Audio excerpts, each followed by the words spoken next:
జగదాత్రి కేదార్ ఇద్దరు వాళ్ళ ఇంటిపైన అటాక్ చేసింది ఎవరు, మీననేనా అని ఆలోచిస్తూ ఉంటారు. మీనన్ చనిపోయాడు కదా, ఎలా అటాక్ చేస్తాడు అని అంటూ ఉండగా ఎవరైనా అనుచరులు కావచ్చు అన్న కేదార్ మాటలకి లేదు, వజ్రపాటి కౌశికి ఇంటి మీద మీనన్ అండాదండ లేకుండా అటాక్ చేయడం చాలా కష్టం. సరే, ఇది తర్వాత ఆలోచిద్దాం, కానీ ఇప్పుడు ఈ మ్యాటర్ ఆలోచిద్దాం. వాడి నోటి వెంట ఈ నాటకం అంతా బయటపెట్టి వీళ్ళ అంతు చూడాలి అని ధాత్రి అంటుండగా అవును అంటారు కేదార్. ఇంతలో లోపటి నుండి అరుపులు వినబడుతూ ఉంటాయి. అమ్మా, అబ్బా, మెల్లిగా అని రాజు అరుస్తూ ఉండగా వైజయంతి, నిషిక ఒక్కసారిగా పైకి లేస్తారు లోపలికి వెళ్ళడానికి. ఎక్కడికి వెళ్తున్నారు అని సుధాకర్ అడుగుతూ ఉండగా వాడు అంత గట్టిగా అరుస్తుంటే నాకు గుండెపోటు వచ్చేలా ఉంది అని మెల్లిగా అరోమని చెప్దామని వెళ్తున్నాను అని వైజయంతి అనగానే అతను బాధతో అరుస్తుంటే నీకు గుండెపోటు వస్తుందా, నువ్వు కూర్చో ఫస్ట్ అని తిట్టేస్తాడు సుధాకర్. ఇదేంటి మీ మామయ్య ఇలా అరుస్తున్నాడు అని నిషికాని అడుగుతూ ఉండగా ఎంతైనా ఇంటికి కాబోయే అల్లుడు కదా, ఏదైనా జరిగితే పెళ్లి సంబంధం చెడిపోతే పిల్ల భవిష్యత్తు ఏమవుతుంది అని ఆయన టెన్షన్ పడుతున్నట్టున్నారు అని నిషిక సర్ది చెప్పగా అవునమ్మా, నువ్వు కాసేపు సైలెంట్గా ఉండు, ఇది కూడా మంచికేలే, వచ్చే ముహూర్తానికి మళ్ళీ ఎంగేజ్మెంట్ పెట్టుకోవచ్చు అంటుండగా ఇంకా ఎంగేజ్మెంట్ ఏంట్రా, పెళ్ళి పెడితే ఒక దరిద్రం వదిలిపోతుంది అని వైజయంతి అంటూ ఉంటుంది. ఇంతలో డాక్టర్ వచ్చి మీ అబ్బాయికి బుల్లెట్ తగలడం వల్ల చాలా బ్లడ్ లాస్ అయింది, ఆ అబ్బాయి పేరెంట్స్ ఎవరు అని అంటూ ఉండగా అక్కడ యాక్టింగ్ చేస్తున్న పేరెంట్స్ కదలకుండా సైలెంట్గా ఉంటారు. నర్స్ మళ్ళీ అడిగినా వాళ్ళు సైలెంట్గా ఉండడంతో ఏంటి మీరు మాట్లాడట్లేదు, వాళ్ళు పేరెంట్స్ ఎవరు అని అడిగితే అని కౌశికి అంటూ ఉండగా అవునవును మేమే అని వాళ్ళు తల ఊపుతూ ఉంటారు. ఇక వైజయంతి నిషికాతో కోపంగా ఈ పెళ్ళి వేరే వాళ్ళు చెడగొట్టాల్సిన అవసరం లేదు, మనం పక్కన లేకపోతే 10 నిమిషాల్లో వీళ్ళే పెళ్ళిని చెడగొట్టేస్తారు అని అంటూ ఉంటుంది వైజయంతి నిషికాతో. అవును అని అంటూ తల ఊపుతుంది నిషిక. ఇంతలో నర్స్ ఇలా అంటుంది, మీ అబ్బాయికి చాలా బ్లడ్ పోయింది, మీలో ఎవరి బ్లడ్ మ్యాచ్ అవుతుంది, తొందరగా రండి బ్లడ్ ఇవ్వడానికి అని అంటూ ఉండగా ఇది మన అగ్రిమెంట్లో లేదు కదా వైజయంతి గారు అని అనేస్తాడు అతడు. దాంతో అగ్రిమెంటా అని అంటూ అందరూ షాక్ అవుతారు. అయ్యో, వాళ్ళ అబ్బాయికి ఏదో బుల్లెట్ తగలడంతో వాళ్ళు ఏదేదో మాట్లాడుతున్నారు అని యువరాజ్ కవర్ చేసి మీ బ్లడ్ బ్యాంక్లో చూడండి అని అనగానే జగదాత్రి బ్లడ్ బ్యాంక్లో లేకపోతేనే ఇక్కడికి వస్తారు కదా యువరాజ్, మీరు వెళ్ళండి తొందరగా బ్లడ్ ఇవ్వండి అని అంటూ ఉండగా మేం వెళ్ళం అని అనేస్తారు వాళ్ళిద్దరు.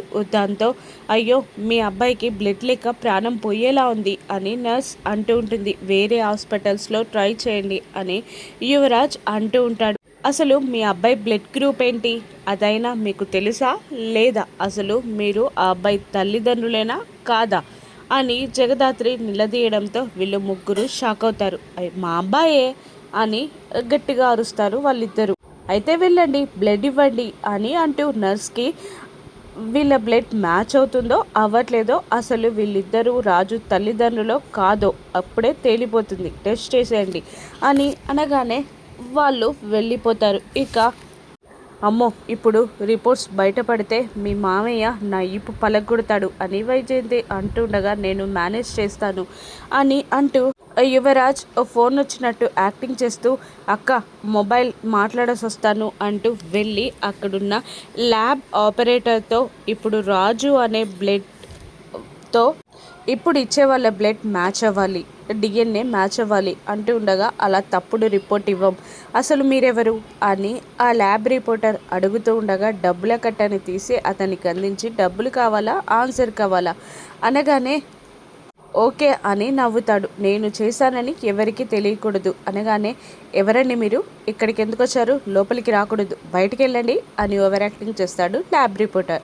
దాంతో యువరాజ్ మళ్ళీ ఇక్కడికి రాగా జగదాత్రి అటెళ్ళి ఇటు వస్తున్నావేంటి అని అడగ్గా అటు సిగ్నల్స్ లేక ఇటు వెళ్ళొచ్చాడేమో, దానికే అడగాల అని నిషిక అంటూ ఉంటుంది. ఓకేనా అని నిషి వైజయంతి అడుగుతుండగా ఓకే మేనేజ్ చేశాను, మనం అన్నట్టే రిపోర్ట్ వస్తుంది అని యువరాజ్ సైగ చేస్తాడు. వాళ్ళందరి సైగలని గమనించిన జగదాత్రి కేదార్లు ఇక మనం యాక్టింగ్ స్టార్ట్ చేయాల్సిందే అని అనుకుంటూ ఇక కేదార్ దాత్రి మార్నింగ్ నుంచి ఏమీ తినలేదక్క, క్యాంటీన్కి వెళ్ళి ఏదైనా తినిపించుకొస్తాను అంటూ వాళ్ళిద్దరూ అక్కడ నుండి జారుకోగానే మన ప్లాన్కి దిమ్మ తిరిగిందనుకుంటా వీళ్ళకి అని అంటూ వాళ్ళు ముసిముసిగా నవ్వుకుంటారు. ఇక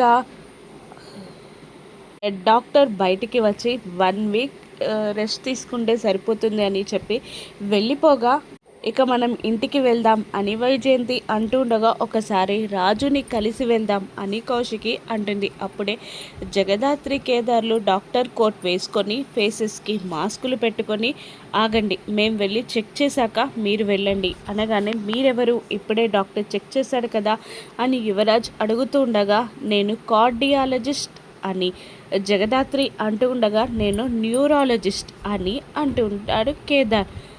బుల్లెట్ వెనక భాగంలో తగిలితే కార్డియాలజిస్ట్ న్యూరాలజిస్ట్ అవసరమేంటి అని నిషిక అడిగితే గాయం ఎక్కడైనా కూడా రక్తం ప్రసరణ చేసేది గుండె కాబట్టి నేను చెక్ చేయాలి, నరానికి ఏదైనా దెబ్బ తగిలితే మెదడు ఎఫెక్ట్ అయి బ్రెయిన్ స్ట్రోక్ వచ్చే ఛాన్స్ ఉంటుంది కాబట్టి నేను చెక్ చేయాలి అని జగదాత్రి కేదార్ ఇద్దరు ఏదేదో ఆన్సర్స్ చెప్పి ఇది హాస్పిటల్ ఫార్మాలిటీ అనగానే కౌశికి లోపలికి వెళ్ళమంటుంది. నాకేదో అనుమానంగా ఉంది అమ్మి అని వైజయంతి అంటుండగా హాస్పిటల్ ఫార్మాలిటీ అంటున్నారు కదా, ఒక 10 minutes అంతే అంటుంది కౌశికి. లోపలికి వెళ్ళిన జగదాత్రి కేదార్తో నీకు ఇంత నాలెడ్జ్ ఉందని అనుకోలేదు అని అనగానే నాకు తెలియదు ఇప్పుడు అనేవరికి అంటాడు కేదార్.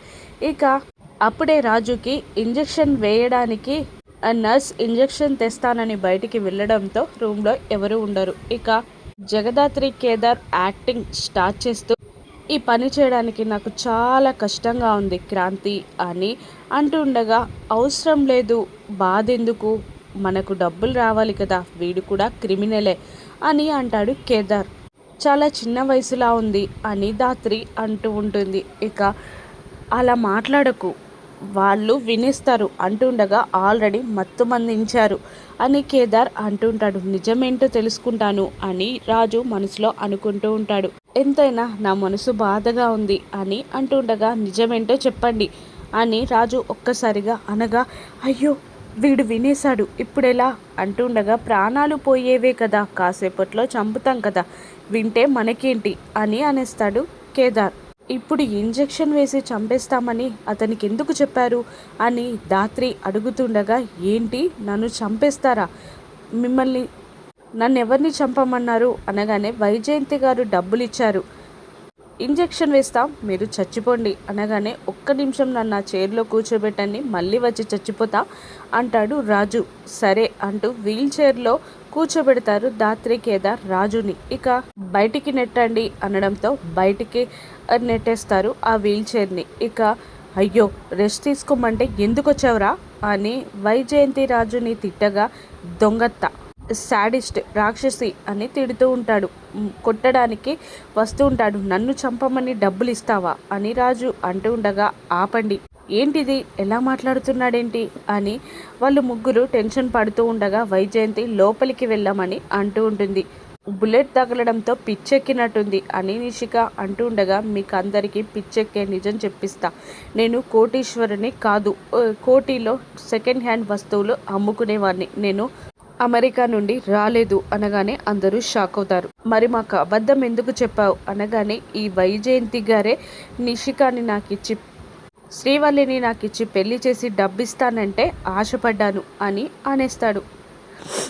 ఇప్పుడు నాతో అవసరం పూర్తయిందని చంపాలని చూసింది అంటూ ఉండగా ఏంటి నిజమా ఇదంతా అని అంటూ ఉండగా కేదార్ ప్రశ్నకి అవును బ్రదర్ నిజంగానే చెప్తున్నా, ఇదొక పెద్ద రాక్షసి, నేను చెప్పినవన్నీ అబద్ధాలే అనడంతో సుధాకర్ ఒక్కసారిగా వెళ్ళి వైజయంతి చెంప పగలగొడతాడు.